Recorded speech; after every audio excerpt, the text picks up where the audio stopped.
Let's talk about the potential upgrades for the Party Time Commander deck. But first, let's read our Commander Nalia de Arnis. For 1 white and black, we have a 3/3 human rogue. You may look at the top card of your library anytime. You may cast Cleric, Rogue, Warrior, and Wizard spells from the top of your library. At the beginning of combat on your turn, if you have a full party, put a +1/+1 counter on each creature you control, and those creatures gain Death Touch until end of turn. So let's talk about some cards to potentially add. We have Universal Automaton. For 1 mana, this is a 1/1 shapeshifter changeling.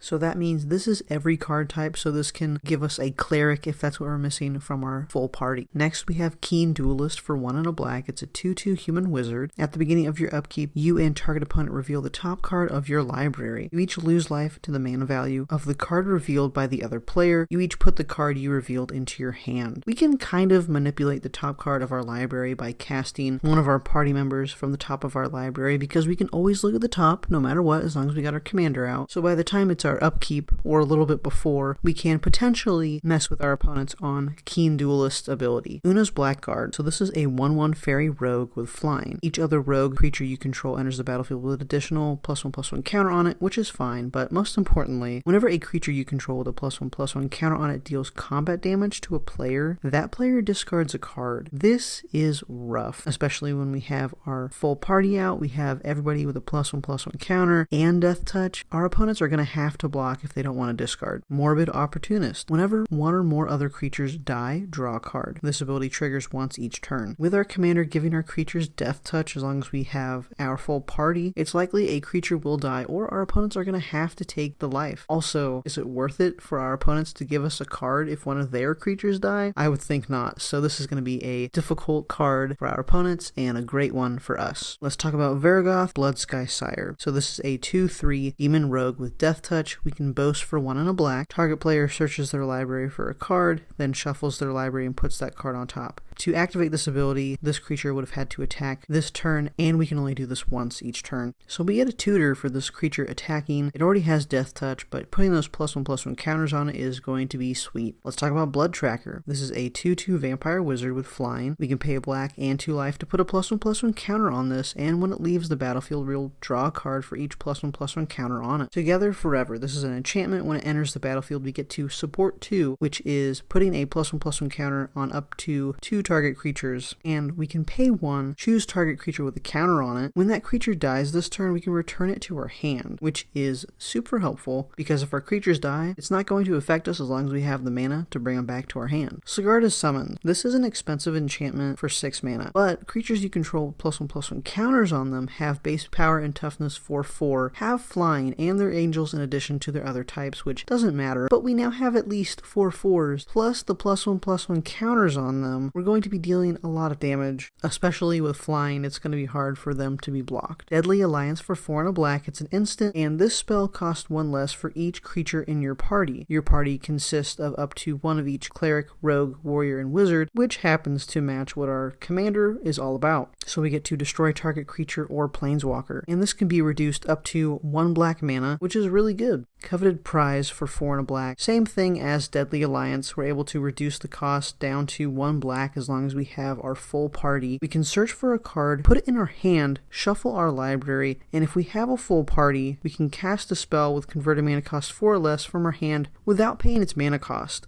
Yes please. And the last card I want to mention is a land. It's actually Concealed Courtyard. This is at a great budget right now, and what's great about it is that it can tap for a white or black, but it can also enter the battlefield untapped if we control 2 or fewer lands. So we want to play this early in the game if we can, and if we do, it's like we have an untapped dual land, which is great. If you want to see more upgraded commander videos, check out this playlist right here. Thank you all so much for watching. I'll see you all in the next one.